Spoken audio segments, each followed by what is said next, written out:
Hello everyone. आज इस video में बात करने वाले हैं लुसेंट साइंस के मॉक टेस्ट का सेट नंबर 8 के बारे में। और उम्मीद करता हूं कि इससे पहले कि आपने बाकी के सेट्स को ज़रूर देखा होगा। नहीं देखा है तो प्लेलिस्ट जाकर के चेक कर सकते हैं और सारे क्वेश्चंस को अच्छे से याद रखिए, क्योंकि आने वाले एग्जाम्स में देखिएगा इसी टाइप के क्वेश्चन आपको देखने को मिलेंगे। और जो भी आपको एक्स्ट्रा चीज़ें एक्सप्लेनेशन बताई जाती है उनको आप हो सके तो नोट्स डाउन ज़रूर किए। ठीक है, तो चलिए इस वीडियो को शुरू करते हैं। देखिए फ्रेंड्स, सबसे पहले तो मैं आपसे माफ़ी चाहूँगा कि मैंने कल शाम को वीडियो नहीं डाला था, क्योंकि बहुत ही तेज़ बारिश हो रही थी, जिस वजह से मैं रिकॉर्डिंग नहीं कर पाया था। रिकॉर्डिंग कर रहे थे तो मेरी आवाज़ से ज़्यादा तो बारिश की आवाज़ आ रही थी, जिस वजह से मैंने वीडियो रिकॉर्डिंग नहीं की। ठीक है, तो देखिए अभी बारिश हो ही रहा है, लेकिन चलो अभी थोड़ा सा कम, इस वजह से मैं रिकॉर्डिंग कर रहा हूँ। पहला क्वेश्चन ये कह रहा है कि पास्चर प्रसिद्धि है। देखिए पास्चर आपको पता होगा, लुइस पास्चर का नाम आपने सुना होगा। वो प्रसिद्ध क्यों है? तो रोगों की जर्म थ्योरी के लिए वो काफ़ी फेमस थे। और अगर हम इससे थोड़े दूसरे शब्दों में बात करें तो कह सकते हैं कि उन्होंने भोजन और पेय पदार्थों में बैक्टीरिया के प्रभाव को कम करने के लिए एक विधि को विकसित किया था, जिसे पाश्चरीकरण कहते हैं। ठीक है, पाश्चराइजेशन आपने पढ़ा होगा, तो ये इन्होंने विकसित किया था, जिस वजह से काफ़ी फेमस थे। सेकेंड क्वेश्चन ये कि निम्न में से सबसे छोटा जीव कौन सा है? सबसे छोटा जीव के रूप में हम लोग किसे जानते हैं? तो राइट आंसर यहाँ पे होगा ऑप्शन सी, माइकोप्लाज्मा। ठीक है, ध्यान दीजिएगा, माइकोप्लाज्मा जो कि सूक्ष्म जीव है, सबसे सूक्ष्म जीव माना जाता है। और क्या कह सकते हैं कि इसमें कोशिका भित्ति नहीं होती। ये अक्सर पूछा जाता है कि इसमें कोशिका भित्ति नहीं होती है। ठीक है, नेक्स्ट वन देखिए, जो जीवाणु सीधे ही वायुमंडल नाइट्रोजन को नाइट्रोजन के यौगिकों में बदलते हैं क्या कहलाते हैं? वायुमंडलीय नाइट्रोजन को नाइट्रोजन के यौगिक में बदलते हैं, उनको हम लोग क्या कहते हैं? नाइट्रोजन स्थिरीकारी जीवाणु कहते हैं। ऑप्शन सी बिल्कुल करेक्ट आंसर होगा। क्वेश्चन नंबर 4 देखिए, मानव की आंत में पाया जाने वाला जीवाणु कौन सा है? मानव की आंत में पाया जाने वाला जो जीवाणु है वो कौन सा है?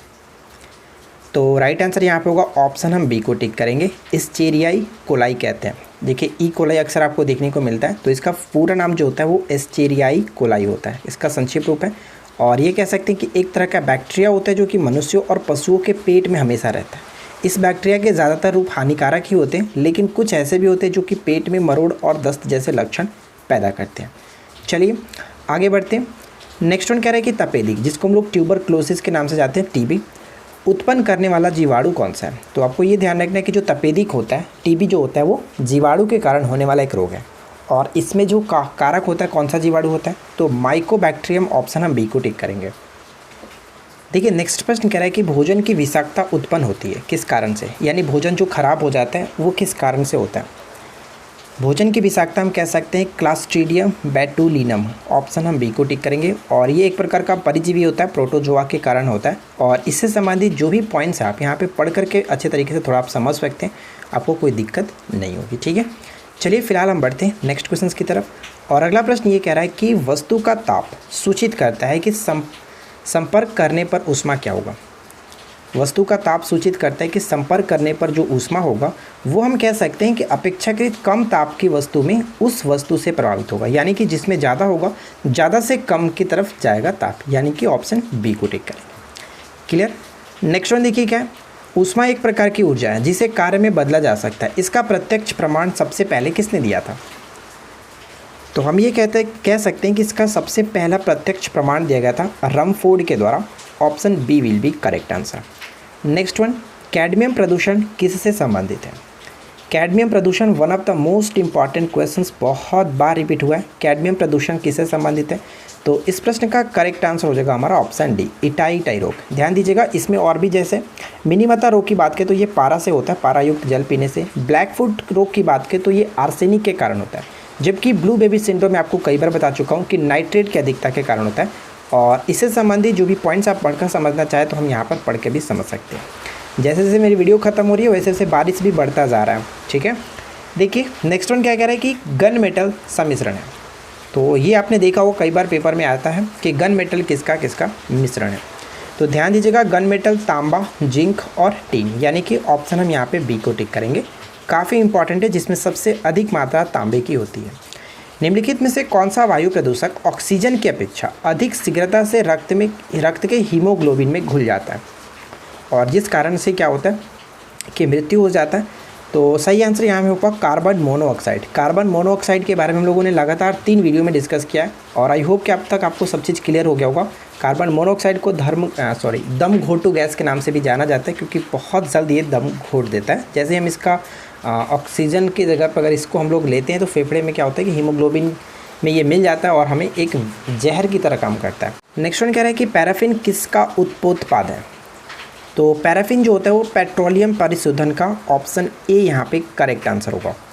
नेक्स्ट वन की निम्नलिखित में से किसको वुड स्प्रिट भी कहा जाता है? वुड स्प्रिट के नाम से हम किसे जानते हैं? मैथिल एल्कोहल कह सकते हैं, मिथाइल एल्कोहल कह सकते हैं, यानी ऑप्शन ए बिल्कुल सही होगा। और देखिए इसको हम लोग कह सकते हैं मेथेनॉल, एक कार्बनिक यौगिक है जिसका अणुसूत्र CH3OH होता है। इसे मेथिल एल्कोहल, कास्ट नेप्था, मेथिल हाइड्रेट या फिर कास्ट स्प्रिट भी कहा जाता है, यानी इतने नामों से जाना जाता है, तो आप इसको याद रखिएगा। नेक्स्ट वन देखिए क्या कह रहा है कि C2H5OH निम्नलिखित में से किसका रासायनिक सूत्र है? जिसके हम लोग कह सकते हैं इथाइल एल्कोहल जो होता है जिसको हम लोग सिरका के नाम से जानते हैं, ठीक है, सिरका अक्सर ये फेमस होता है। तो इथाइल एल्कोहल C2H5OH को हम लोग कहते हैं इथाइल एल्कोहल को सिरका। और एक तरह से हम यहाँ पर भी देखें तो ऑप्शन सी भी दिया गया सिरका, ठीक है, तो कोई दिक्कत नहीं, दोनों में से किसी को टिक कर सकते हैं। लेकिन अगर हम सूत्र की बात करें तो इथाइल एल्कोहल ज़्यादा यहाँ पर प्रॉपर बैठेगा। तो एक्चुअली ये तो इसका सिरका प्रचलित नाम हुआ ना, तो हम यहाँ पे अगर बात करें रासायनिक सूत्र की तो इथाइल एल्कोहल को टिक कर सकते हैं। लेकिन ऑप्शन ऐसा नहीं देना चाहिए था मुझे, थोड़ा सा ये गलती है, ऐसा नहीं होना चाहिए था। नेक्स्ट क्वेश्चन ये कह रहा है कि गैमेक्सिन का रासायनिक नाम क्या है? तो गैमेक्सिन हम ये कह सकते हैं कि जो बेंजीन हेक्साक्लोराइड होता है, यानी कि C6H6Cl6, लेकिन ये इसी को कहते हैं हम लोग बेंजीन हेक्साक्लोराइड, इसको गैमेक्सिन के नाम से जाना जाता है। और ये एक प्रबल कीटाणुनाशक होता है, ये ध्यान रखेंगे। नेक्स्ट वन है कि निम्न में से कौन सा रासायनिक यौगिक है? तो निम्नलिखित में से कौन सा रासायनिक यौगिक है ये आपको बताना है। तो देखिए रासायनिक यौगिक हम कह सकते हैं दो या दो से अधिक तत्वों को निश्चित अनुपात में मिलाया जाता है, यानी कि अमोनिया यहाँ पे बिल्कुल सही आंसर होगा, NH3। अगला प्रश्न कि गामा किरणें किससे बनी होती हैं? देखिए गामा किरणें जो है वो एक प्रकार का कह सकते हैं विद्युत चुंबकीय तरंगें होती हैं, यानी ऑप्शन डी को टिक करेंगे।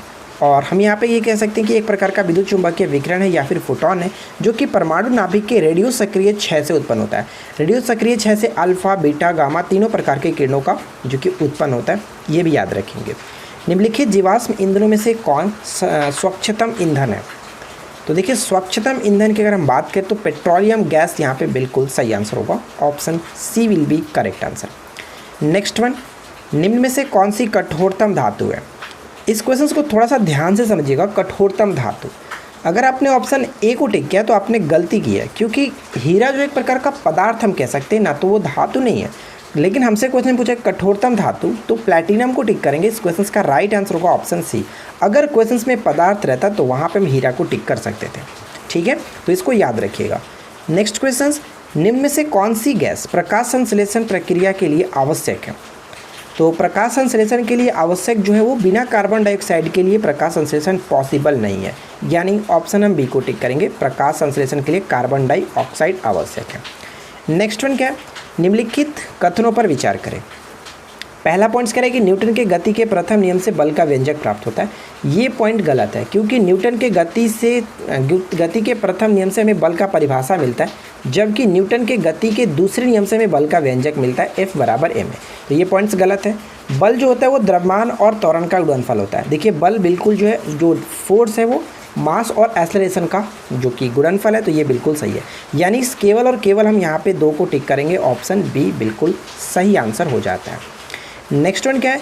रासायनिक ऊर्जा का विद्युत ऊर्जा में रूपांतरण निम्नवत होता है। रासायनिक ऊर्जा का विद्युत ऊर्जा में रूपांतरण निम्नवत होता है किससे?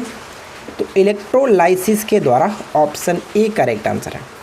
अगला प्रश्न, TMV शब्द बताइए किससे संबंधित है? TMV तो कह सकते हैं टोबैको मोज़ेक वायरस से संबंधित है। सबसे पहले इसकी खोज इवानोवस्की ने किया था, तो हम यहाँ पे कह सकते हैं कि ये हमारा विषाणु से संबंधित है, ऑप्शन बी बिल्कुल करेक्ट होगा। नेक्स्ट वन, सूत्रकर्णिका यानी माइटोकॉन्ड्रिया निम्नलिखित में से किसका केंद्र होती है? तो माइटोकॉन्ड्रिया जो होता है वो कोशिकीय श्वसन का केंद्रक माना जाता है, ऑप्शन डी करेक्ट होगा। चलिए नेक्स्ट वन, अच्छा माइटोकॉन्ड्रिया संबंधित हम लोगों ने पहले भी डिस्कस किया था। माइटोकॉन्ड्रिया जो शब्द है वो, सबसे पहले बात करते हैं माइटोकॉन्ड्रिया खोज किसने किया? तो खोज इसका किया गया था 1886 में अल्टमैन के द्वारा, जबकि इसका नामकरण जो माइटोकॉन्ड्रिया रखा गया था वो बेंडा नामक वैज्ञानिक ने रखा था, ये ध्यान रखिए। अगला प्रश्न, कोबाल्ट 60 आमतौर पर विकिरण चिकित्सा तथा कैंसर जैसे रोगों में प्रयुक्त होता है, क्योंकि यह उत्सर्जित करता है, किस किरण को उत्सर्जित करता है? कोबाल्ट 60। तो कोबाल्ट 60 गामा किरण हम यहाँ पे कह सकते हैं। ऑप्शन सी बिल्कुल सही आंसर हो जाता है। तो देखिए फ्रेंड्स, हम लोगों ने यहाँ पे 25 MCQ को कवर किया। आई होप कि आप लोगों को ये वीडियो अच्छा लगा होगा। वीडियो पसंद आया तो वीडियो को लाइक कर दीजिए, दोस्तों के साथ शेयर कर दीजिए और चैनल के साथ बने रहिए, जुड़े रहिए। सब्सक्राइब करके नोटिफिकेशन बेल को ऑन रख सकते हैं। तो हम मिलते हैं आपके साथ किसी और वीडियो में नेक्स्ट टॉपिक के साथ। Thanks for watching, keep watching, keep learning, have a good day.